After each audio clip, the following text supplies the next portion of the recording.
Terobosan itu dilakukan oleh Mahkamah Konstitusi. Dan terobosan ini bisa jadi bakal bikin Presiden Jokowi benar-benar senewan. Benar-benar nggak bisa tidur. Bagaimana tidak? 4 menteri dipanggil oleh Mahkamah Konstitusi buat bersaksi di sidang sengketa pemilihan presiden 2024. Dan, nah, ini yang penting untuk dicatat. Ini yang sangat penting buat dicatat. Dari 4 menteri yang rencananya dipanggil oleh Mahkamah Konstitusi itu, 3 diantaranya dikenal berintegritas tinggi dan gak bisa diajak kong kali kong sama presiden. 3 orang yang bisa kita harapkan bakal berkata jujur, berkata apa adanya di sidang MK tersebut adalah Menteri Keuangan, Ibu Sri Mulyani, Menteri Sosial Ibu Tri Risma Harini, dan Menteri Koordinator Bidang Sumber Daya Manusia dan Kebudayaan, yakni Bapak Muhadjir Effendi. 1 menteri lagi yang dipanggil adalah Pak Erlangga Hartarto, Menteri Koordinator Bidang Perekonomian. Tapi kalau soal Pak Erlangga, kita semua sudah tahu lah ya siapa dia. Pak Erlangga adalah seorang politisi ulung Partai Golkar dan juga orang yang selama ini dekat dengan Presiden Jokowi. Jadi walaupun kita tentunya tetap nggak boleh berharap terlalu banyak, terobosan yang dilakukan oleh Majelis Hakim MK buat memanggil 4 orang menteri dari Pak Jokowi, ini benar-benar memberikan indikasi yang positif soal arahnya sidang sengketa Pilpres kali ini. Dari para menteri yang dipanggil, kita tahu bahwa para hakim konstitusi menaruh minat dan perhatian akan cawe-cawe Presiden Jokowi buat mengatur hasil Pilpres 2024 lalu. Pemanggilan ini adalah indikasi kuat kalau para hakim konstitusi gak bakalan berlaku sebagai mahkamah kalkulator belaka yang sebatas menghitung selisih suara belaka sebagaimana yang ditakutkan selama ini. Selain itu, terobosan ini juga mengindikasikan kalau Mahkamah Konstitusi sekarang ini lebih kebal terhadap intervensi istana dibandingkan sewaktu dipimpin oleh sang paman, yakni Paman Usman.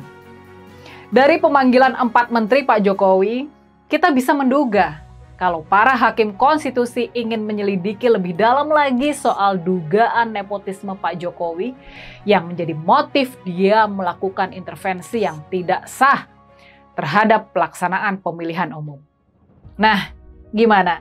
Udah mulai seru kan jalannya sidang di Mahkamah Konstitusi? Soal intervensi Pak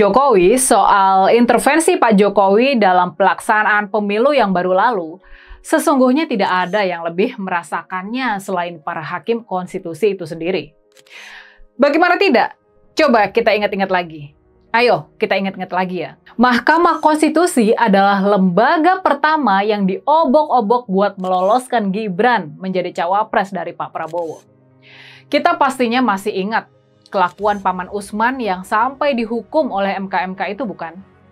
Kita pasti masih ingat betapa terpuruknya kredibilitas Mahkamah Konstitusi akibat ulah dari Paman Usman yang merupakan ipar dari Pak Jokowi itu. Jadi, sudah pasti kalau ada pihak yang benar-benar merasakan dampak buruk dari intervensi kekuasaan oleh Pak Jokowi. Pihak itu diantaranya adalah para hakim konstitusi ini. Mereka merasakan benar intervensi istana tersebut. Mereka sudah melakukan perlawanan, namun gagal. Dan makanya kalau sekarang ini ada pihak yang paling mudah buat diyakinkan soal adanya intervensi kekuasaan Pak Jokowi dalam Pilpres yang baru lalu, maka pihak yang paling mudah buat diyakinkan itu adalah para hakim dari Mahkamah Konstitusi ini. Para hakim konstitusi itu sesungguhnya tidak perlu diyakinkan lagi. Mereka tidak perlu diyakinkan lagi karena mereka memang sudah mengalaminya sendiri. Jadi, bisa jadi pemanggilan 4 menteri Pak Jokowi di sidang MK pada hari Jumat nanti, ini adalah plot twist dari cerita panjang drama Pilpres yang kata Pak Jokowi sendiri bakal banyak dramanya itu. Pak Jokowi yang di awal cerita sudah dengan sangat lihai bisa mengakali keputusan MK, sekarang di ujung akhir kisah, nasibnya kini justru sangat bergantung kepada keputusan para hakim yang sudah diobok-oboknya dulu. Dan makanya drama Pilpres 2024 ini jadi semakin menarik saja buat kita yang menonton. dia jadi semakin menegangkan. Muncul tokoh-tokoh baru yang selama ini tidak diperhitungkan.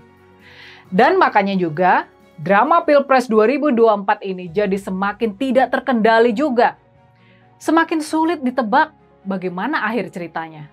Sehingga para pelakon pun harus bertarung semakin mati-matian dan habis-habisan juga. Yang dipertaruhkan tampaknya terlalu besar, sehingga semuanya mungkin bakal mulai bertarung dengan semakin kasar lagi. Tapi kita harus ingat, kita benar-benar harus ingat, Pak Jokowi adalah politisi dan petarung yang gigih. Kita bisa yakin dia nggak bakal tinggal diam melihat hasil Pilpres 2024 yang sudah dirancangnya dengan begitu cermat dan berani. Kelak semua itu bakal dihancurkan oleh para hakim Mahkamah Konstitusi.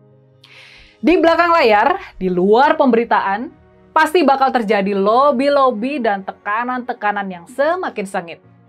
Bakal terjadi lobby-lobby dan tekanan-tekanan yang semakin sengit kepada para hakim konstitusi. Dan kali ini, di pertarungan babak kedua, Presiden versus MK ini, kita tahu Maman Usman sudah nggak bisa membantu lagi.